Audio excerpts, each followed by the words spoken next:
ரொம்ப வேகமா பேசுவான். நான் தான் தமிழுக்கு பிறந்தேன்டா, விளக்கு வச்சு ஆத்தா பார்க்கலான்மா. நான் குஜராத்தி கடை பிறந்தேன், நீங்க எல்லாரும் பாகிஸ்தான் கண்ணுங்க பிறந்தேன், எல்லாம் தமிழ் தான்டா. நான் சொல்லுவேன் பரமாடி, உன்னை விட வேகமா பேசுற வைகோவே திமுக மேடைக்கு வந்து என் தலைவர் கலைஞர் பெத்த பிள்ளை, என் அண்ணன் பெத்த பிள்ளை தளபதி மு.க. ஸ்டாலின் தான் முதலமைச்சர் வருவார் 2027 சொல்லி. பைத்தியம் எப்ப இப்பதான் தெரியுது எல்லாருக்கும். என் பக்கத்து வீட்டுல ஒருத்தர் இருப்பான், எப்ப கூட்டம் வரவே மாட்டாங்க வச்சுக்கவே, நல்ல பையன். சீமாங்கா சீமாங்கா சீமாங்க, நான் சீமாங்க அவன் சீமாங்க இவன் சீமாங்கான்வான். இப்ப அவனையும் வெறுத்து போய் அக்காக்கா ரொம்ப சாரி மாலாக்கா, நானும் சீமா மேல பைத்தியமா தான் இருந்தேன், நீ எவ்வளவு சொன்ன நான் கேட்கல, ஆனா இப்பதான் தெரியுது சீமானே பைத்தியன்னு, எப்ப என் இளைஞர்களை சேர்த்துக்க போறேன்னு கேட்கிறான். அடுத்து நம்ம எல்லாம் தலைவர் ஆயிலாம் மொத்த பேர் உட்கார்ந்து இருந்தான். எங்க அண்ணன் ரஜி வந்து நின்னாரு, நின்று மைக்க பிடிச்சாரு, பிடிச்சிட்டு சொன்னாரு, நீ போய் வேலையை பாரு, நான் போய் என் வேலையை பாக்குறேன். எல்லாம் வண்டியை கிளப்பி வீட்டுக்கு வந்துட்டான். இன்னொருத்தர் பெருசு ஒரு பெரிய ஒருத்தர் இருக்கார், பங்காளி ராமதாஸ், டாக்டர் ராமதாஸ். நான் பெத்தவனே 2 மணினாரு. அப்பா நீ தான் பெத்த, என்னப்பா உனக்கு சந்தேகம்? அவன் ஏய் அம்மா இல்லடா அந்த நாட்டுல, போச்சுடா போட்டானோடா, வச்சு செஞ்சானோடா, தலைவர் கலைஞர் இல்லடா நாட்டுல, ஆளுமைக்கு தலைவர்கள் யாருமே இல்லடான்னா. அப்ப என்னப்பா பண்ண சொல்றான்னா, அடுத்த முதலமைச்சர் நீதான்டா தம்பி, நான் பெத்த மகனே ராசா, அடுத்த முதலமைச்சர் நீதான் ஒரு பேனா எடுத்து அவங்கிட்ட கொடுத்தாரு, அவனும் வாங்கி சொருவிக்கிட்டான் அடுத்த முதலமைச்சர் கையெழுத்து போறதுக்கு. ஐயோ அப்ப கொடுத்த பேனாவில இங்கே ஊத்தாம கொடுத்தாரு, அண்ணனுக்கே தெரியாது, வெறும் பேனாவை வச்சுக்கிட்டு இன்னும் வீதி வீதியா தெரிஞ்சுட்டு இருக்கிறான் ஆசையோட. இன்னொருத்தர் வந்து பாருங்க விஜய், வேணாம் சொல்றேன், ஜனநாயக நாடு, யார் வேணாலும் கட்சி ஆரம்பிக்கலாம், என்ன வேணாலும் பின்னலாம், புத்தாக்க போடலாம், திருச்சியா கூட போகலாம். அது என்ன கீர்த்தி சுரேஷா எங்க தளபதி வேற கொட்டு வச்சிருக்காங்க, சும்மா பேசக்கூடாது, யாரை பத்தி பேசக்கூடாது மேடை, நீங்க திட்டத்தை மட்டும் சொல்லிட்டு வாங்க, இதெல்லாம் பேசாம இப்படியே போய் வழி எரியலையானே, வந்தவங்க ஏதாச்சும் ஆட்சி அமைச்சு போற இதை பண்ற அதை பண்ண சொன்னா பரவாயில்லையானே, வந்தவங்க எல்லாம் திமுக தானே அழிப்பட சொல்றா, தேக்கம் நானே நான் என்ன கிடைக்கிறேன் என்ன திமுக அழிக்கிறதுக்கு நேற்று பேஞ்ச மழையில இன்னைக்கு முளைச்ச காரணடா இந்த இயக்கம் பாரம்பரிய மணியாக்கும். இன்னைக்கு பணங்காட்டு நரி எந்த சலசலப்புக்கு அஞ்சாத இயக்கம்டா திமுக. விஜய் எங்க தம்பி தான் பேசலாம், செருப்பே போட மாட்டார் அண்ணாமலைன்னா, என்னடா போடுறதுக்கா ஷூ போடுவோம்னு சொல்லிட்டான் ஆட்டுக்குட்டி அண்ணாமலை. இன்னைக்கு அவ இல்ல செங்கலை புடுங்கன்னு அருமையா சொன்னாரு, அறிவாளி செங்கலை புடுங்குவேன் திமுக வழிப்பேன்னு சொன்னாரு. இன்னைக்கு அவருக்கு காலி. இன்னைக்கு திமுக திட்டினா எத்தனை பேரும் காலி, அது வேற விஷயம்.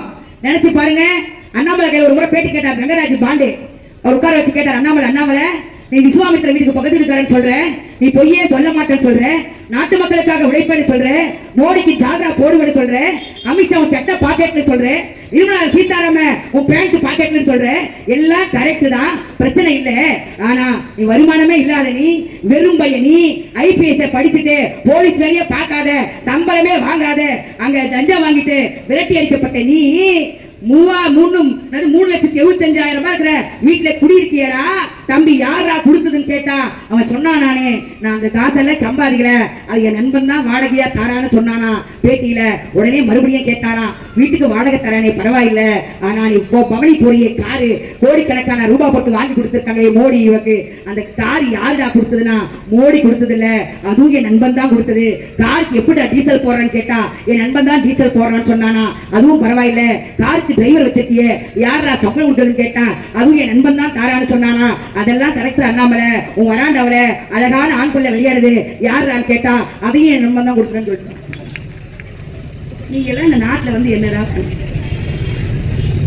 நாங்க இதெல்லாம் கேட்ட உடனே சொல்றான், வாரிசு அரசியல் பண்றாங்க திமுக, வாரிசு அரசியல் பண்ணது திமுக, குடும்ப கட்சி நடந்தது திமுக. யாரா வாரிசு அரசியல் பண்றது? நினைச்சு பாருங்க. என் தலைவர் கலைஞர், கலைஞருக்கு பின்னால் தளபதி, தளபதிக்கு பின்னால் எங்க ராகுல் அண்ணன் உதயநிதி ஸ்டாலின். 26 ஆட்சி அமைக்கணும் சொன்னது திமுக கார வாழ்வுக்காக இல்ல, தமிழ்நாட்டு மக்களின் உரிமையை காப்பதற்காக. மோடி கையே எடப்பாடி இன்னைக்கு கட்சியை இடமானம் வைத்து, தொண்டர்களை இடமானம் வைத்து, இன்னைக்கு மொழி கொள்கையும் இன்னைக்கு எல்லாவற்றையும் நம்மளை இந்தி திரைப்பையெல்லாம் நம் தலையிலே சுமத்துகிற அந்த மோடியை எதிர்த்து ஒத்த ஆளாக ஆண்மகனாக தளபதி ஒரு களத்தில் இருக்கிறார். ஒட்டுமொத்தத்தையும் மனது வைத்து எடப்பாடி அந்த பிஜேபி கூட்டணியில் இருக்கிறார். நாட்டு மக்கள் எல்லோரும் எனக்கு வாக்களித்திருக்கிறார்கள், இந்த ஸ்டாலினை ஆட்சி கடையிலே அமர்த்திருக்கிறார்கள், அண்ணனாக என்னை நினைத்திருக்கிறார்கள், தம்பியாக என்னை நினைத்திருக்கிறார்கள், இன்னைக்கு தந்தையாக என்னை அழைக்கிறார்கள். அத்தனை பேருக்கும் நான் உதவி செய்வேன் என்று சொல்லி, உதவி கரமாக இருப்பேன் என்று சொல்லி, இரும்பு கரம் கொண்டு உங்களை அறிவித்த திட்டம் தாங்க மகளிர் உரிமை தொகை திட்டம் என்கிற மிகப்பெரிய திட்டத்தை இந்திய துணை கண்டத்திலேயே எந்த முதலமைச்சரும் தரவில்லை. தந்த ஒரே முதலமைச்சர் முத்துவேல் கருணாநிதி ஸ்டாலின் என்கிற மிகப்பெரிய முதலமைச்சர். வாழெடுத்து வேலெடுத்து போர்வெடுத்து நாட்டை ஆண்டவர்கள் உண்டு. வாழெடுத்து வேலெடுத்து போர்வெடுத்து நாட்டை ஆண்டவர்கள் உண்டு. ஆனால் பேனாவை எடுத்தாண்ட ஒரே தலைவர் நம் தலைவர் கலைஞர் மட்டும்தாங்க. அவனவன் படுப்பதற்கு தலையணையை தேடிய காலகட்டத்தில் தான் படுப்பதற்கு தண்டவாளத்தை தேர்ந்தெடுத்த தலைவர் நம்முடைய தலைவர் கலைஞர். என் செங்கோலை யார் வேண்டுமானாலும் பிடுங்கலாமே தவிர, என் செங்கோலை யார் வேண்டுமானாலும் பிடுங்கலாமே தவிர, என் எழுதுகோலை எந்த கொம்பனாலும் பிடுங்க முடியாது என்று சொல்லி 95 வயது வரை உடன்பிறப்பே என்ற ஒற்றை சொல்லால் ஒட்டுமொத்த தமிழையும் கட்டி போட்ட தலைவர் நம்முடைய தலைவர் கலைஞர். பாட்டொலிக்கும் குழிகளில் என் பாதையில் படம் எடுக்கும் நாகம் நிறைந்திருக்கிறது. தென்றலை தீண்டியதில்லை, நான் தீயை தாண்டிருக்கிறேன் என்று சொல்லி தன் இறுதி காலத்தில் கூட ஆரணியத்துக்காக போராடிய தலைவர் தாங்க நம்முடைய தலைவர் கலைஞர். காலுக்கு செருப்பும் இல்லை, கால் வைத்து கூழும் இல்லை, பாலுக்கு உழைத்தோமடா என் தோழனை பசையட்டு போனோமடா என்று ஒன்ற குடிசையிலே ஒன்றரசான் பாயும் இல்லை. கொட்டும் மழையிலும் கொளுத்தும் வெயிலும் வாடி கிடந்து ஏழை எளிய மக்களுக்கு வீடு கட்டி தந்த தலைவர் தான் நம்முடைய தலைவர் கலைஞர். அந்த தலைவன் தான் நாட்டில் 5 முறை முதலமைச்சர்.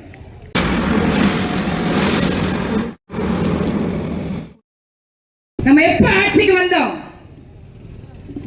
கொரோனா என்கிற மிகப்பெரிய கொடிய நோய் நம்ம எல்லாம் மாட்டிய பொழுது ஞாபகம் இருக்காங்க? எடப்பாடி சொன்னார் வாய மூடுன்னா, மாஸ்க போட்டு கைய கழுவுன்னா, அக்கத்து வீட்டுல பக்கத்து வீட்டுல போய் பேசக்கூடாதுன்னா, 4 பேர் இளவு வீட்டுக்கு போக கூடாதுன்னா, 20 பேர் கல்யாண வீட்டுக்கு கலந்துக்க கூடாதுன்னா சொன்னாரா இல்லையா முதலமைச்சர்? சொன்னாராக்கா? நம்ம எங்க இருந்தோம்? வீட்டுக்குள்ள கொரோனாவுக்கு பயந்துகிட்டு, உயிருக்கு பயந்துகிட்டு பேரிகேட வச்சுட்டாரு போலீஸ். யார் வீட்லயாச்சும் தும்மலாங்க சொன்னா மருந்தை தெளிச்சுட்டு பேரிகேட வச்சுட்டு யாரையும் வெளியே வர விடாம நினைச்சு பாருங்க. அந்த மாதிரி சூழல் இருந்துச்சா இல்லையாக்கா? தமிழ்நாட்டுல இருந்துச்சு. அப்பா கூட திமுக ஆட்சி இருந்துச்சா? இல்ல. தளபதி முதலமைச்சர் இருந்தாரா? இல்ல. தளபதி கையில செங்கோல் இருந்துச்சா? இல்ல. அப்ப யார் முதலமைச்சர்? எடப்பாடி முதலமைச்சர். அன்றைக்கு ஆட்சியில இல்லை என்றாலும் கூட அந்த கொடிய கொரோனாவிலும் கூட நாட்டு மக்களுக்காக உழைத்த ஒரே இயக்கம் திமுக. தளபதி ஒன்றிணைவோம் வா என்கின்ற திட்டத்தை கொண்டு வந்து கொரோனாவிலும் ஏழை எளிய மக்களுக்காக உதவி செய்த இயக்கம் திமுக. தேர்தலை சந்திக்கும் நாட்டு மக்கள் எல்லாம் ஓட்டு போட்டீங்க. தளபதி முதலமைச்சரா உட்கார போறாரு. எங்களுக்கெல்லாம் ஒரு மிகப்பெரிய ஆசை. என்ன மாதிரி எங்க அண்ணன் சக்கரை மாதிரி, இளைஞரைய மாதிரி, இது மாதிரி இருக்கக்கூடிய எல்லாருக்கும் மிகப்பெரிய ஆசை. 5 முறை நாட்டை திமுக ஆண்டிருக்கிறது. தலைவர் கலைஞர் 5 முறை முதலமைச்சராக இருந்திருக்கிறார். எச்ச ராஜா போன்ற ஆட்கள் எல்லாம் தளபதிக்கு நேரம் சரியில்லை, அவருக்கு முதலமைச்சரா வரக்கூடிய தகுதி இல்லை, கட்ட சரியில்லை, ஜாதகத்தை பாருங்கள் திமுக காரங்க, அவர் முதலமைச்சராகவே வர முடியாதுன்னு அவர்கள் போன்ற ஆட்கள் எல்லாம் சங்கி பசங்கள் எல்லாம் பேசுகிற போது மனது வலித்தது. ஆனால் நாட்டு மக்கள் வாக்களித்தார்கள். உதயசூரிய சின்னம் தான் இந்த நாட்டை ஆள வேண்டும் என்று முடிவெடுத்தார்கள். தளபதி முதலமைச்சராக பதவியேற்றுக் கொள்ள போகிறார். திமுக காரங்க எல்லாரும் நல்லா ரெடி ஆயிட்டாங்க. எப்படியாச்சும் முதலமைச்சர் பதவிக்கு தளபதியை போய் வாழ்த்தணும்னு சொல்லி மொத்த பேரும் கிளம்புறப்ப மிகப்பெரிய கொரோனா, அதிலே தேர்தல், அதை கடந்து ஆட்சி பொறுப்பேற்றுக் கொள்ளுகிற நம்முடைய தளபதி முரசொலியில உங்களில் ஒருவன் என்ற ஒரு தலைப்பிலே ஒரு கடிதத்தை எழுதுகிறார். எங்களில் ஒருவனாக இருக்கக்கூடிய நான் ஸ்டாலின் எழுதுகிறேன். என்னவென்று கேட்டால், 6வது முறையாக திராவிட முன்னேற்ற கழகம் ஆட்சியிலே அமரப்போகிறது. 6வது முறையாக இன்றைக்கு செங்கோலை திமுக பிடிக்க போகிறது. கோட்டைக்கு நாம் செல்ல போகிறோம். ஆனால் இருக்கக்கூடிய கழக தொண்டர்கள் யாரும் இந்த விழாவிற்கு நீங்கள் வர வேண்டாம். ஏன் என்று சொன்னால், கொரோனாவில் பாதிக்கப்பட்டு நிறைய பேர் கஷ்டப்படுறீங்க. யாரும் கஷ்டப்பட்டு நீங்க பெருசா வராதீங்க. ஏனா நான் பெருசா அந்த முதலமைச்சர் பதவி ஏற்கிற விழாவை கொண்டாட போகவில்லை. ஏன் என்று சொன்னால் கவர்னர் மாளிகையிலே நான் மாவட்ட பாத்தீங்கன்னு சொன்னா எம்எல்ஏ கூட சேர்ந்து சட்டமன்ற உறுப்பினரோடு சேர்ந்து பதவி ஏற்றுக் கொள்ளுகிறேன், யாரும் நீங்க வராதீங்கன்னு தளபதி முரசொல்ல கடிதம் எழுதுறாரு. அந்த கடிதம் படித்து விட்டு கூட உங்களை போன்ற ஆட்கள் எல்லாம் தளபதியை வாட்ட வேண்டும் என்று எண்ணி அன்றைக்கு கவர்னர் மாளிகையை பதவியேற்றுக் கொள்ளுகிறேன், தளபதியை பார்ப்பதற்காக வாழ்த்துவதற்காக உள்ளே செல்லவில்லை என்றாலும் கூட நாம் வீதியிலே நின்று தளபதியை வாழ்த்த வேண்டும் என்று லட்சக்கணக்கான தொண்டர்கள் கவர்னர் மாளிகைக்கு வெளியே எல்லோரும் நிற்கிறார்கள். சால்வையும் மாலையும் வச்சுக்கிட்டு அப்படியே நிக்கிறாங்க. நிக்கிறப்ப பாத்தீங்கன்னா முதலமைச்சரா தளபதி பதவி ஏத்துக்கிட்டாரு. அவர் ஏத்துக்கிறப்ப முத்துவேல் கருணாநிதி ஸ்டாலின் எனும் நான் என்று பதவியை ஏற்றுக்கொண்டு முதலமைச்சர் காரு கவர்னர் மாளிகையில இருந்து வெளியே வருது. கழக தொண்டர்கள் இருபக்கமும் நிக்கிறாங்க. நிக்கிறப்ப எல்லோரும் அவருக்கு வர்றப்ப வாழ்த்து சொல்றாங்க. ஐயா தளபதி அவர்களே, முதலமைச்சர் அவர்களே, 6வது முறையாக திமுக ஆட்சி அமைகிறது, வாழ்த்துக்கள் என்று வாழ்த்துகிற போது தளபதி முதலமைச்சர் கார்ல இருந்து இறங்குறாரு. இறங்கி நிக்கிறப்ப கையில இருந்த சால்வையும் மாலையும் எடுத்துக்கிட்டு கழகத்தோர்கள் ஓடுறாங்க போடுறதுக்கு.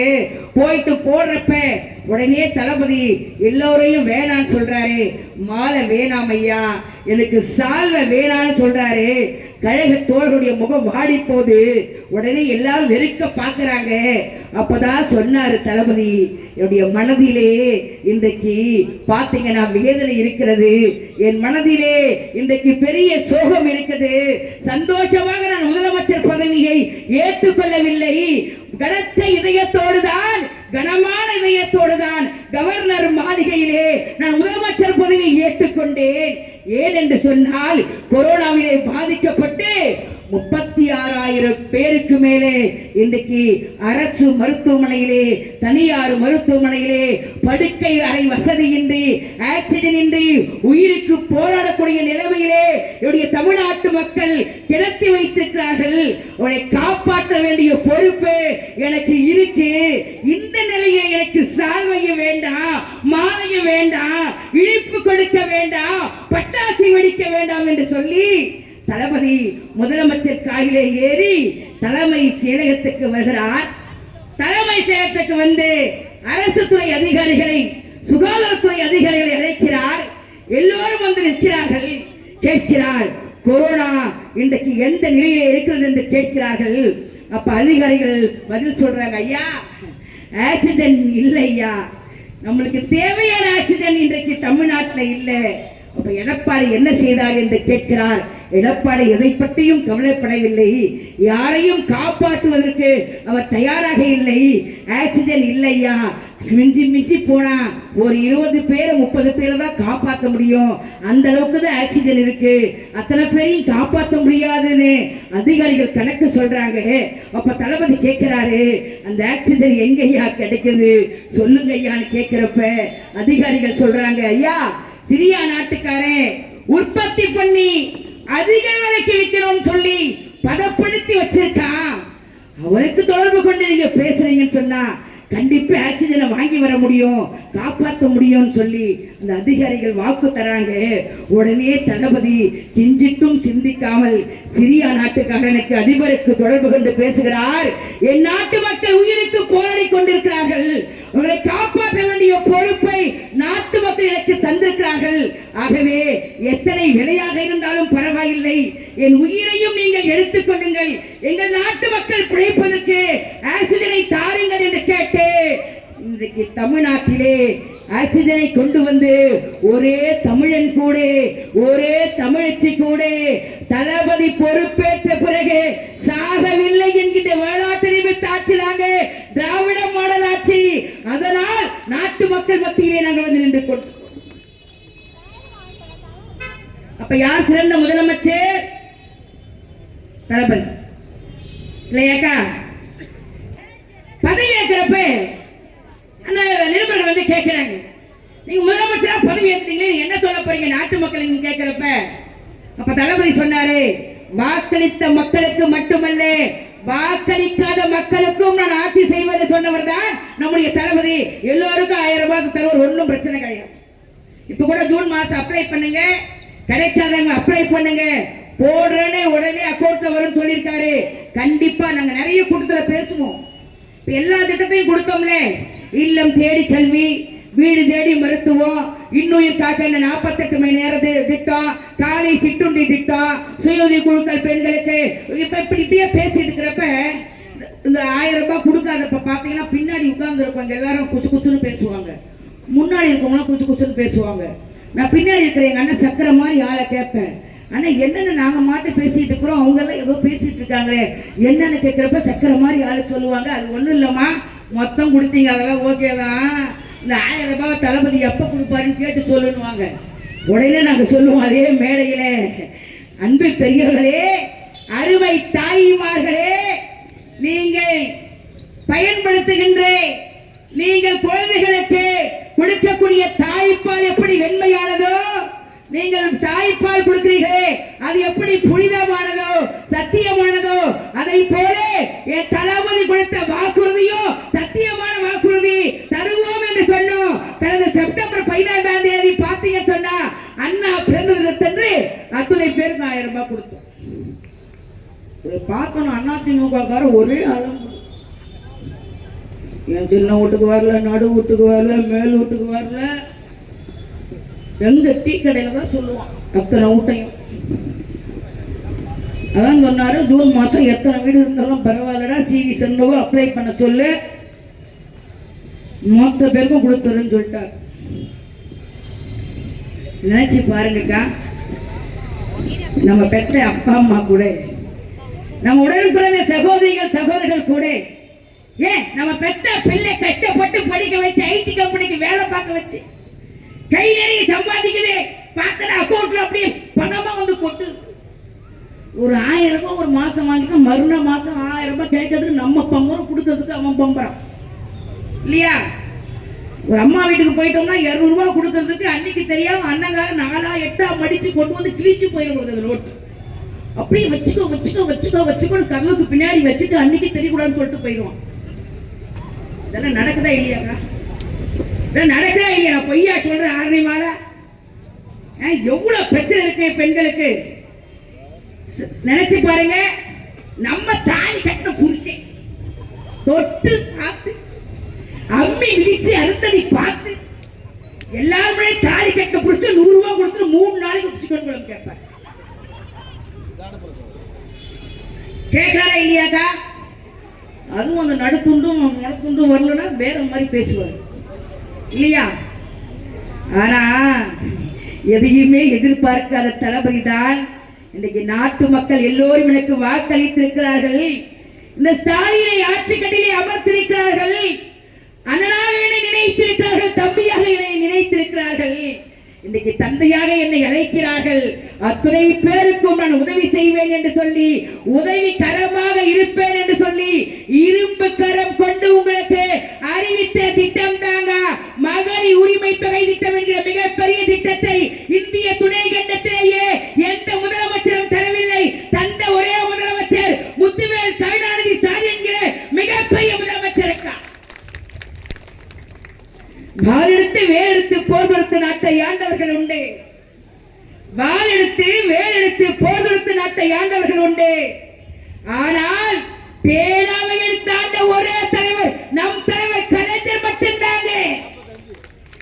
அவனவன் படுப்பதற்கு தலையணையை தேடிய காலகட்டத்தில் தான் படுப்பதற்கு தண்டவாளத்தை தேர்ந்தெடுத்த தலைவர் நம்முடைய தலைவர் கலைஞர். என் செங்கோலை யார் வேண்டுமானாலும் பிடுங்கலாமே தவிர, என் செங்கோலை யார் வேண்டுமானாலும் பிடுங்கலாமே தவிர, என் எழுதுகோலை எந்த கொம்பனாலும் பிடுங்க முடியாது என்று சொல்லி 95 வயது வரை உடன்பிறப்பே என்ற ஒற்றை சொல்லால் ஒட்டுமொத்த தமிழையும் கட்டி போட்ட தலைவர் நம்முடைய தலைவர் கலைஞர். பாட்டொலிக்கும் குயில்களில் என் பாதையில் படம் எடுக்கும் நாகம் நினைந்திருக்கிறது. தெண்டனை தீண்டியதில்லை, நான் தீயை தாண்டிருக்கிறேன் என்று சொல்லி தன் இறுதி காலத்தில் கூட ஆரணிலத்துக்காக போராடிய தலைவர் தாங்க நம்முடைய தலைவர் கலைஞர். காலுக்கு செருப்பும் இல்லை, கால் வைத்து கூழும் இல்லை, பாலுக்கு உழைத்தோமடா என் தோழனே பசையட்டு போனோமடா என்று ஒண்ட குடிசை இல்லை, ஒன்றரசான் பாயும் இல்லை, கொட்டும் மழையிலும் கொளுத்தும் வெயிலும் வாடி கிடந்து ஏழை எளிய மக்களுக்கு வீடு கட்டி தந்த தலைவர் தான் நம்முடைய தலைவர் கலைஞர். அந்த தலைவன் தான் இந்த நாட்டில் 5 முறை முதலமைச்சர். ஞாபகம் இருக்கா? 5 முறை கலைஞர் முதலமைச்சர். இலவச கேஸ் அடுப்பு ஞாபகம் இருக்கா? வண்ண தொலைக்காட்சி பெட்டி எல்லாம் வாங்கியிருக்கீங்களா? கொடுத்தாங்கல்லக்கா. அம்மா குதிச்ச மிக்சி கிரைண்டர் ஃபேன்ல ஓடுதுக்கா. அம்மா குதிச்ச மிக்சி கிரைண்டர் ஃபேன் ஓடுதுக்கா. என் வீட்டில் ஓடலக்கா, அப்பே போயிடுச்சு. நான் அதிமுக காரனை பார்த்து கேட்டேன், எங்களுடைய சேவூர் அமைச்சர் தானே ஒருத்தர் இருக்கான், குரப்பிரசவத்தில் பிறந்தவன். பக்கத்தில் நின்று இருக்கான். பக்கத்தில் பாரிபாபுன்னு ஒரு அண்ணன் இருப்பார், அவருக்கு பிஏ. அவரு நான் லட்சுமணோட சொன்னேன், அண்ணே அது பாரிபாபு கிடைக்கிறது மாதிரி நான் ஒரு கடை வச்சிருக்கேன். அவன் நானும் ஒரே நேர் எதிரின்னேன். அவர் போய் சிரிச்சுக்கிட்டே போயிட்டாரு. நான் கேட்பேன், ஏன்னா அம்மா கொடுத்த பேர் தொங்கி போச்சுன்னு அவன் சொல்றான். அம்மாவே தொங்கி போச்சு, அம்மா கொடுத்த பேர் தொங்கி போனான். ஆனா நம்ம கலைஞர் டிவி கொடுத்தாரு இல்லக்கா, ஞாபகம் இருக்காக்கா? கலைஞர் டிவி கொடுத்து எவ்வளவு ஆண்டுக்கு ஆகுது? கிட்டத்தட்ட 19 ஆண்டுகள் மேலாவதாக்கா? 19 ஆண்டுகள் ஆகுதா அக்கா? 19 ஆண்டுகள் ஆனாலும் இன்னமும் ரிப்பேர் இல்லாமல் போடக்கூடிய டிவியை தான், ஓடக்கூடிய டிவியை தான் நம்முடைய தலைவர் கலைஞர் நாட்டு மக்களுக்கு கொடுத்திருக்கார். அந்த தலைவன் தான் பல்வேறு திட்டங்களை நாட்டு மக்களுக்கு தந்த தலைவன். 5 முறை நாட்டின் அரசன் தலைவர் கலைஞர். அப்பெல்லாம் பாத்தீங்கன்னா நம்ம ஆட்சியில அண்ணங்களா தெரியும், இருக்கக்கூடிய எல்லாருக்கும் அந்த கழக முன்னோடிகள் கீழே இருக்கவங்க தெரியும். அப்ப எங்க ஆட்சியில பாத்தீங்கன்னா பெரிய பெரிய மேடை போட்டு, இப்ப இங்க சொன்னாங்களே விழுப்புரம் இந்த மண்ணுக்கு எந்த திட்டமாக இருந்தாலும் அதையெல்லாம் கொண்டு வந்து சேர்த்த சின்னம் உதயசூரிய சின்னம் தான். அது மருத்துவக் கல்லூரியாக இருந்தாலும் சரி, பெருந்திட்ட வளாகமாக இருந்தாலும் சரி, ஒருங்கிணைந்த நீதிமன்ற வளாகமாக இருந்தாலும் சரி, பாலங்களாக இருந்தாலும், இன்னைக்கு சாலைகளாக இருந்தாலும், மேனி தேக்க தொட்டிகளாக இருந்தாலும், நகர்ப்புற வளர்ச்சி திட்டங்களாக, ஊராட்சியுடைய வளர்ச்சி திட்டங்களாக, எந்த திட்டங்களாக இருந்தாலும் கொண்டு வந்து சேர்த்த திட்டம் இயக்கம் திமுக. உதயசூரியன் கருப்பு சிவப்பு என்று சொன்னார்களே, அந்த தலைவர் தான் நாட்டில் 5 முறை முதலமைச்சராக இருந்தார். மாவட்டந்தோறும் பெரிய பெரிய மேடை போட்டு பாத்தீங்கன்னு சொன்னா, விழுப்புரம் மாவட்டமா பயனாளி ஒரு 10,000 பேரை திரட்டு, இலவச பட்டாவா, சுயோதி குழு லோனா, இலவச தையல் மிஷினா, உதவி தொகையா, ஊனமுற்றோர் பென்ஷனா, எல்லாரையும் அழைத்து தேக்க போட்டு உட்கார வச்சிருவாங்க. இது மாதிரி ஒரு பெரிய மேடை போட்டு முதலமைச்சர், துணை முதலமைச்சர், அன்னைக்கு தளபதி உள்ளாட்சித்துறை அமைச்சர், துணை முதலமைச்சர் மேடையில் உட்கார்ந்து பயனாளிகள் இந்த பக்கம் வந்து அந்த நலனை பெற்றுட்டு போற மாதிரி ஒரு வடிவமைப்பு தமிழ்நாடு முழுக்க நடத்துவாங்க. என்ன ஞாபகம் இருக்கான? அது மாதிரி ஒரு நிகழ்ச்சி நம்ம திருவள்ளூர் மாவட்டத்தில் மணலிங்கிற ஊர்ல மிகப்பெரிய பிரம்மாண்டமான பொதுக்கூட்டம் நடக்குது. கலைஞர் கையில இருந்து ஆணையை வாங்கி தளபதி, ஏன்னா தலைவருக்கு கொஞ்சம் தூரத்துல தான் ஆளுங்க நிற்பாங்க, தலைவர் உட்கார்ந்து இருப்பாரு. தளபதி அந்த ஆணையை வாங்கி வாங்கி நல்லா இருக்கீங்களா, நல்லா இருக்கீங்களாமா, நலமா இருக்கீங்களான்னு சொல்லி கேட்டு கேட்டு கொடுப்பாரு. எல்லாரும் வாங்கிட்டு போவாங்க. உடனே தளபதி குனிஞ்சு தலைவர் கலைஞர் கையில இருந்து ஒரு ஆணையை வாங்குறாரு. வாங்குறப்ப பாத்தீங்கன்னு சொன்னா, சர்க்கரை நாற்காலியில உட்கார்ந்து இருக்கிற தலைவர் கலைஞரால சரியா உட்கார முடியலீங்க, நெளிஞ்சு நெளிஞ்சு உட்கார்றாரு. உடனே தளபதி ஒரு முறை வாங்கினாரு, நெளிஞ்சாரு, மறுமுறை வாங்கினாரு, நெளிஞ்சாரு, 3வது முறையும் ஆணையை வாங்குறப்ப தலைவர் கலைஞர் சரியா உட்கார முடியலன்னு தளபதியா உணர்ந்துட்டாரு. ஏத்துறாங்க, ஏற்றிட்டு தளபதி அதே கார்ல ஏறி உட்கார்றாரு. உட்கார்ந்து உடனே டிரைவர்கிட்ட சொல்றாரு, முதலமைச்சர் கார கோபாலபுரம் வீட்டுக்கு விடாதீங்க, கோட்டைக்கு விடாதீங்க, முதலமைச்சர் கார போரூர் ராமச்சந்திர மருத்துவமனைக்கு கொண்டு போங்கன்னு தளபதி சொல்றாரு. முதலமைச்சர் காரு கான்மேல போற வண்டி, வேகமா போற வண்டி போரூர் ராமச்சந்திர மருத்துவமனைக்குள்ள நுழையுது. முதலமைச்சரை மருத்துவர் கையில தளபதி ஒப்படைக்கிறாரு. மருத்துவர் முதலமைச்சரை கூட்டிட்டு ரூமுக்கு போறாங்க. ரூமுக்கு போயிட்டு ஒரு 10 நிமிஷம் கழிச்சு வெளியே வந்து சொல்றாங்க, தளபதி அவர்களே, தலைவர் கலைஞர் ஆரோக்கியமாக இருக்கிறார், அவர் உடம்பில எந்த வியாதியும் வரல, அவருக்கு பிபி இல்ல, சுகர் இல்ல, கொலஸ்ட்ரால் இல்ல, அப்ப ஏன் அவர் நெளிஞ்சு நெளிஞ்சு உட்கார்றாருன்னு தளபதி கேட்கிறப்ப அந்த மருத்துவர் சொல்றாங்க, ஐயா இந்த நாட்டுக்காக உழைத்த தலைவர் கலைஞர், நாட்டு மக்களுக்காக போராடிய தலைவர் கலைஞர், பிறந்த மண்ணையும் பேசுகின்ற மொழியும் தோளிலே சுமந்த தலைவர் நம்முடைய தலைவர் கலைஞருக்கு நாட்டு மக்களுக்காக உழைத்து உழைத்து முதுகு தண்டல சின்னதா ஒரு எலும்பு தேய்வு இருக்கு தளபதி. அந்த எலும்பு தேய்வு தான் முதலமைச்சரை உட்கார வைக்க முடியல, லேசா வலி கொடுக்குது. அவருக்கு சின்னதா ஒரு ஆபரேஷன் பண்ணா ஒரு லேசர் முறையில வலி இல்லாம ஒரு சின்னதா மிடில் ஆபரேஷன் பண்ணா சரியாயிடுவாரு. இன்னும் ஒரு 50 ஆண்டு காலம் நாட்டு மக்களுக்காக உங்களுடைய தலைவர் இருப்பார் என்று மருத்துவர்கள் எல்லோரும் சொல்லுகிறார்கள். உடனே தலைவர் கலைஞர் கையிலே சொல்றாரு, ஐயா உங்களுக்கு ஒன்றும் பிரச்சனை இல்லையா, ஆனா முதுகு தண்டில சின்னதா ஒரு எலும்பு தேய்வு மட்டும் இருக்கான், உங்களை ஹாஸ்பிட்டல்ல சேர்த்தோம்னு சொன்னா ஒரு 4 நாள்ல ஆபரேஷன் பண்ணி சரி பண்ணிடுவாங்கன்னு டாக்டருங்க சொல்றாங்க. என்ன சொல்றீங்கன்னு கேட்கிறப்ப தலைவர் கலைஞர் சொல்றாராம், எனக்கு ஆபரேஷனும் வேண்டாம் ஐயா, ஹாஸ்பிட்டலும் வேண்டாம், கோட்டைக்கு கார விடு, நாட்டு மக்களுக்கு கொடுத்த வாக்குறுதி இருக்குது, கோப்புகள்ல கையெழுத்து போடணும்னு சொன்ன தலைவர் ஐயா எங்களுடைய தலைவர் கலைஞர். அவர் ஆசுவேசப்படுத்தி சமாதானப்படுத்தி மருத்துவமனையில் அனுமதிச்சுட்டு எல்லாரும் கிளம்புறாங்க. அவர் உதவியாளர் கூடவே இருக்காரு. ஆபரேஷன் முடியுது. ஒரு 4 நாள்ல ஐசியூ வார்டுல இருந்து நார்மல் வடக்கு தலைவர் கலைஞர் வந்துடுறாரு. 4 நாள்ல டிஸ்சார்ஜ் ஆகி நம்ம கோட்டைக்கு போயிடுவோம், ஒன்னும் கவலைப்படாதீங்கன்னு சொல்றப்ப தலைவர் கலைஞர் கேட்டாராம், ஏயா இவ்வளோ போய் ஹாஸ்பிட்டல சேர்த்திருக்கீங்களே, ஆபரேஷன் பண்ணிருக்கீங்களே, எவ்வளவு செலவாச்சுன்னு கேட்டாராம் தலைவர் கலைஞர்.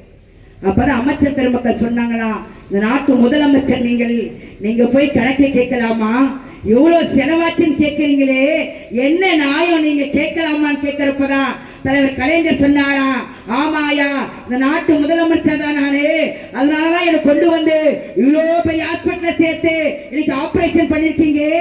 ஆனா என்ன நம்பி ஓட்டு போட்டானே விவசாயி, என்ன நம்பி ஓட்டு போட்டானே தொழிலாளி, அவனுக்கெல்லாம் இது மாதிரி பிரச்சனை வந்தால் அவன் எங்கே செல்லுவான்?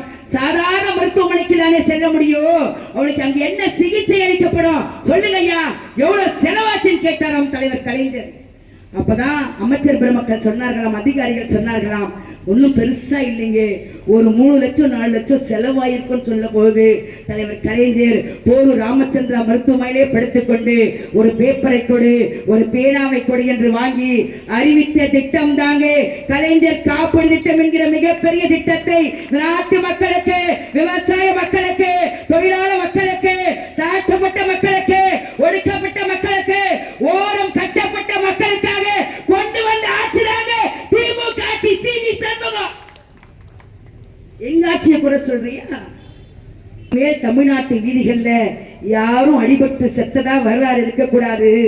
அவன் கர்நாடகா காரனாக இருந்தாலும் சரி, கேரளா காரனாக இருந்தாலும் சரி, ஆந்திரா காரனாக இருந்தாலும் சரி, இல்லை எங்க அண்ணன் மோடி குஜராத் காரனாக இருந்தாலும் சரி, தமிழ்நாட்டு வீதிகள் அடிபட்டு கிடந்தா இனிமே அவன் இறக்கக்கூடாது, இறப்பை அடையக்கூடாது.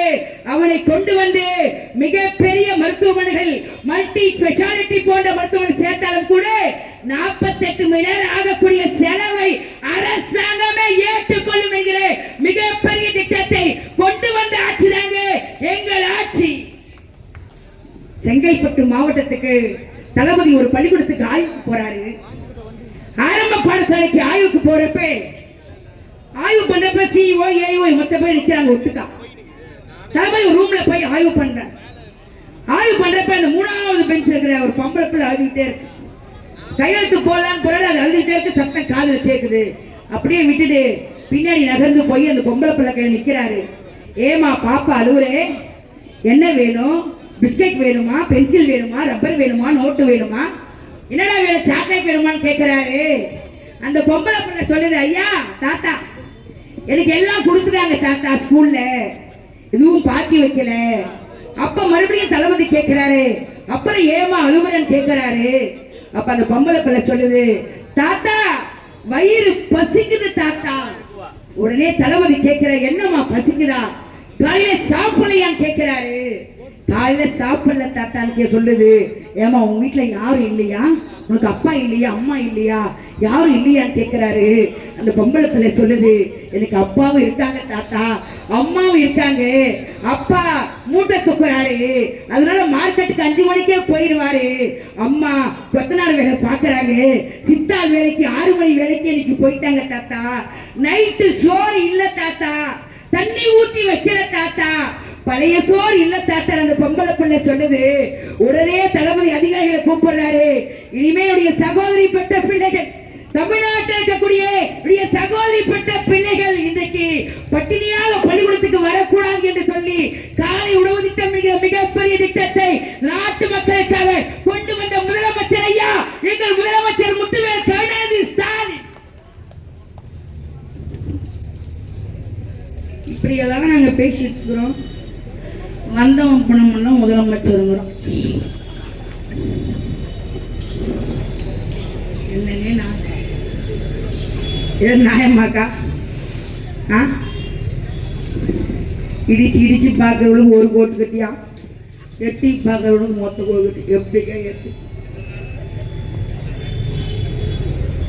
இந்த கட்சி தொடங்கி எத்தனை வருஷம்னே? 75 வருஷம் இல்லையா? 75 வருஷம் ஆகுது இந்த கட்சி தொடங்கி. 75 ஆண்டுகள் இந்த பாரம்பரியமான இயக்கம். எல்லாரும் சொன்னாங்க தலைவர் கலைஞர் செத்து போயிட்டார், இனிமே ஒன்றும் கிடையாது, தளபதிக்கு எந்த திறமையும் கிடையாது, தலைவர் கலைஞர் மாதிரி இவர் பேச மாட்டார், தலைவர் கலைஞர் மாதிரி பார்த்தீங்கன்னு சொன்னா கவிதை எழுத மாட்டார், கவிதை வாசிக்க மாட்டார், திறம்பட செயல்பட மாட்டாரு.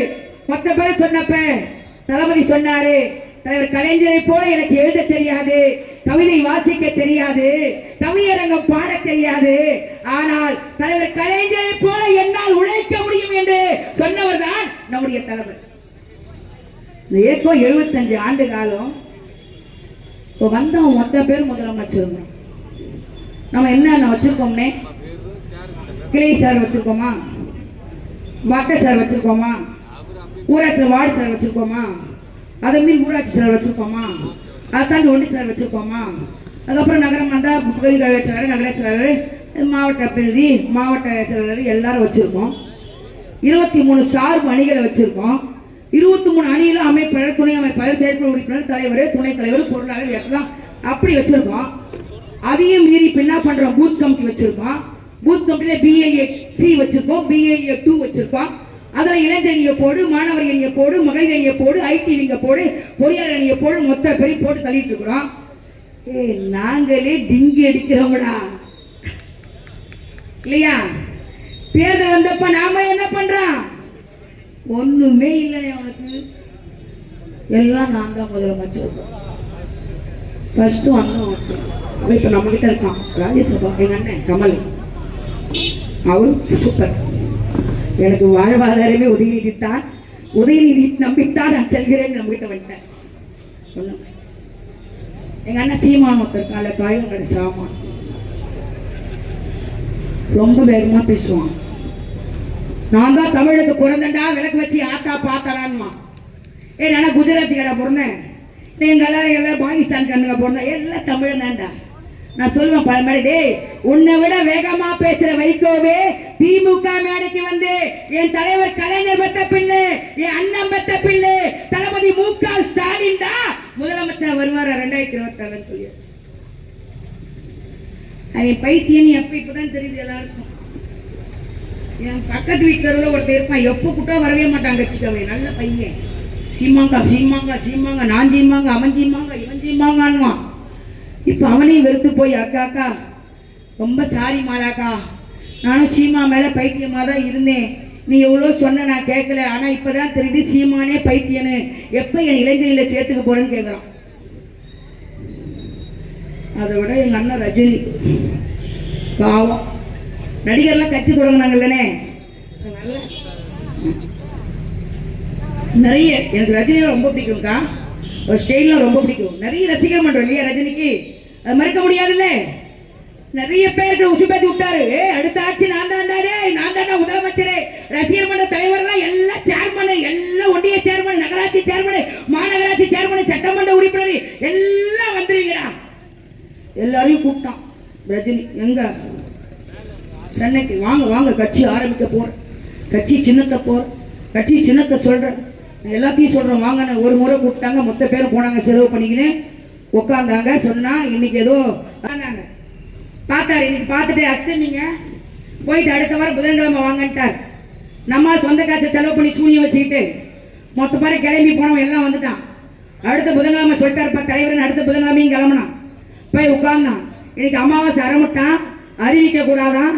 நீங்க போயிட்டு அடுத்த வாரம் வெள்ளிக்கிழமை வாங்க, வளர்பிறையா, ஒன்றும் பிரச்சனை இருக்காது வாங்கன்ட்டார். என் வெள்ளிக்கிழமை கிளம்பி மொத்த பேர் வேனை வச்சுக்கிட்டு, டாட்டா ஏசி வச்சுக்கிட்டு, ஆட்டோ வச்சுக்கிட்டு, டூலர் எடுத்துக்கிட்டு எல்லாம் போய் உட்கார்ந்தான். உட்கார்ந்து வருவார் தலைவர். ஜிப்பா போட்டு வந்த உடனே கட்சி பேரை சொல்லுவாரு, சின்னத்தை பேரை சொல்லுவாரு, முதலமைச்சர் ஆயிடுவாரு.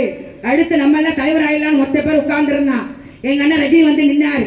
நின்று மைக்க பிடிச்சாரு. பிடிச்சிட்டு சொன்னாரு, நீ போய் வேலையை பாரு, நான் போய் என் வேலையை பார்க்கறேன். எல்லாம் வண்டியை கிளப்பி வீட்டுக்கு வந்துட்டான். இன்னொருத்தர் பெருசு ஒரு பெரிய ஒருத்தர் இருக்கார், பங்காளி ராமதாஸ், டாக்டர் ராமதாஸ். அவர் நான் பெத்தமாவே அன்பு பண்ணினார். அப்பா நீ தான் பெத்த, என்னப்பா உனக்கு சந்தேகம்னா அவன், டேய் அம்மா இல்லடா அந்த நாட்டில் போச்சுடா, போட்டானோடா, கட்சி செஞ்சானோடா, தலைவர் கலைஞர் இல்லடா அந்த நாட்டில், ஆளுமை தலைவர்கள் யாருமே இல்லடான்னா. அப்ப என்னப்பா பண்ண சொல்றான்னா, அடுத்த முதலமைச்சர் நீதாண்டா தம்பி, நான் பெத்த மகனே ராசா, அடுத்த முதலமைச்சர் நீதான் ஒரு பேனா எடுத்து அவன்கிட்ட கொடுத்தாரு. அவனும் வாங்கி சொருவிக்கிட்டான் அடுத்த முதலமைச்சர் கையெழுத்து போடுறதுக்கு. ஐயோ அப்பம் கொடுத்த பேனாவில இங்கே ஊத்தாம கொடுத்த அன்புமணிக்கே தெரியாது, வெறும் பேனாவை வச்சுக்கிட்டு இன்னும் வீதி வீதியா தெரிஞ்சுட்டு இருக்கிறான் ஆசையோட. இன்னொருத்தர் வந்திருக்காரு அண்ணா விஜய், நானே வேணான்னு சொல்றேன். ஜனநாயக நாடு, யார் வேணாலும் கட்சி ஆரம்பிக்கலாம், என்ன வேணாலும் பண்ணலாம், புத்தாட்ட போடலாம், திரிஷா கூட போகலாம். அது என்ன கீர்த்தி சுரேஷா, எங்க தளபதி வேற கொட்டு வச்சிருக்காங்க. சும்மா பேசக்கூடாது, யாரை பத்தி பேசக்கூடாது மேடை. நீங்க திட்டத்தை மட்டும் சொல்லிட்டு வாங்க, இதெல்லாம் பேசாம எப்படினே போடி வயிறு எரியலையானே. வந்தவன் ஏதாச்சும் ஆட்சி அமைச்சு போற, இதை பண்ற அதை பண்ண சொன்னா பரவாயில்லையானே. வந்தவன் எல்லாம் திமுக தானே அழிப்பட சொல்றான். தேக்கம் நானே நான் என்ன கிடை கேட்கிறவன், என்ன திமுக அழிக்கிறதுக்கு என்ன நேத்து பேஞ்ச மழையில இன்னைக்கு முளைச்ச காரணடா இந்த இயக்கம் பாரம்பரியமான இயக்கம். இன்னைக்கு பணங்காட்டு நரி எந்த சலசலப்புக்கு அஞ்சாத இயக்கம்டா திமுக விஜய். எங்க தம்பி தான் பேசுறான், செருப்பே போட மாட்டார் அண்ணாமலைன்னா. என்னடா போட ஷூ போடுவோன்னு சொல்லிட்டான். ஆட்டுக்குட்டி அண்ணாமலை இன்னைக்கு அவன் இல்லை, செங்கல்ல புடுங்கன்னு அருமையா சொன்னாரு. அறிவாளி தொழி செங்கல்ல புடுங்குவேன், திமுக அழிப்பேன்னு சொன்னாரு. இன்னைக்கு அவருக்கு காலி. இன்னைக்கு திமுகவை திட்டினா எத்தனை பேரும் காலி, அது வேற விஷயம். நினைச்சு பாருங்க. அண்ணாமலை கையில் ஒரு முறை பேட்டி கேட்டார் ரங்கராஜ் பாண்டே. அவர் உட்கார வச்சு கேட்டார், அண்ணாமலை அண்ணாமலை நீ விஸ்வாமித்திர வீட்டுக்கு பக்கத்து வீட்டுக்காரன்னு சொல்ற, நீ பொய்யே சொல்ல மாட்டேன்னு சொல்ற, நாட்டு மக்களுக்காக உழைப்பேன்னு சொல்ற, மோடிக்கு ஜால்ரா போடுவேன்னு சொல்ற, அமித்ஷா உன் சட்டை பாக்கெட்ல சொல்ற, நிர்மலா சீதாராம உன் பேண்ட் பாக்கெட்ல சொல்ற, எல்லாம் கரெக்ட் தான், பிரச்சனை இல்லை. ஆனா நீ வருமானமே இல்லாத, நீ வெறும் பையன், நீ ஐபிஎஸ் படிச்சுட்டு போலீஸ் வேலையே பார்க்காத, சம்பளமே வாங்காத, அங்க லஞ்சம் வாங்கிட்டு விரட்டி அடிக்கப்பட்ட நீ 3,75,000 ரூபாய் இருக்கிற வீட்டுல குடியிருக்கியடா தம்பி, யாரா கொடுத்ததுன்னு கேட்டா அவன் சொன்னான், நானே நான் அந்த காசெல்லாம் சம்பாதிக்கல, அது என் நண்பன் தான் வாடகையா தாரான்னு சொன்னானா பேட்டியில. உடனே மறுபடியும் கேட்டானா, வீட்டுக்கு வாடகை தரானே பரவாயில்லை, ஆனா நீ பவனி போறியே காரு, கோடிக்கணக்கான ரூபாய் போட்டு வாங்கி கொடுத்துருக்காங்களே மோடி, இவக்கு அந்த கார் யாருடா கொடுத்ததுன்னா மோடி கொடுத்தது இல்ல, அதுவும் என் நண்பன் தான் கொடுத்தது. காருக்கு எப்படிடா டீசல் போடுறேன்னு கேட்டா என் நண்பன் தான் டீசல் போடுறான்னு சொன்னானா, அதுவும் பரவாயில்லை. காருக்கு டிரைவர் வச்சிருக்கியே, யாரா சம்பளம் கொடுத்ததுன்னு கேட்டா அதுவும் என் நண்பன் தான் தாரான்னு சொன்னானா, அதெல்லாம் கரெக்ட் அண்ணாமலை. உன் வராண்டாவில் அழகான ஆண் பிள்ளை விளையாடுது, யாரான்னு கேட்டா அதையும் என் நண்பன் தான் கொடுக்குறேன்னு சொல்லிட்டான். நீங்க எல்லாம் இந்த நாட்டில் வந்து என்னடா நான் இதையெல்லாம் கேட்ட உடனே சொல்றான், வாரிசு அரசியல் பண்றாங்க திமுக. வாரிசு அரசியல் பண்ணது திமுக, குடும்ப கட்சி நடந்தது திமுக. யாரா வாரிசு அரசியல் பண்றது? நினைச்சு பாருங்க. என் தலைவர் கலைஞர், கலைஞருக்கு பின்னால் தளபதி, தளபதிக்கு பின்னால் எங்கள் ஆளுநர் அண்ணன் உதயநிதி ஸ்டாலின், 26 ஆட்சி அமைக்கிறோம் சொல்றது திமுக கார வாழ்வுக்காக இல்ல, தமிழ்நாட்டு மக்களுடைய உரிமையை காப்பதற்காக. மோடி கையிலே எடப்பாடி இன்னைக்கு கட்சியை இடமானம் வைத்து, தொண்டர்களை இடமானம் வைத்து, இன்னைக்கு மொழி கொள்கையும் இன்னைக்கு எல்லாவற்றையும் நம்மளை இந்தி திரைப்பையெல்லாம் நம் தலையிலே சுமத்துகிற அந்த மோடியை எதிர்த்து ஒத்த ஆளாக ஆண்மகனாக தளபதி ஒரு களத்தில் நிற்கிறார். ஒட்டு மொத்தத்தையும் அடகு வைத்து எடப்பாடி அந்த பிஜேபி கூட்டணியில் இருக்கிறார். இருக்கக்கூடிய வாக்காளர் பெருமக்கள் நீங்கள் சிந்தித்து பார்க்க வேண்டும். சிந்தித்து பார்த்து 2026 திட்டங்கள் தொடர்வதற்கு, எங்கள் சாதனைகள் நாட்டு மக்களை சென்றடைவதற்கு இந்த விழுப்புரம் மண்ணிலே மறுபடியும் உதயசூரிய சின்னம் உதிக்க வேண்டும் என்று கேட்டு வாய்ப்புக்கு நன்றி சொல்லி விடைபெறுகிறேன். நன்றி, வணக்கம்.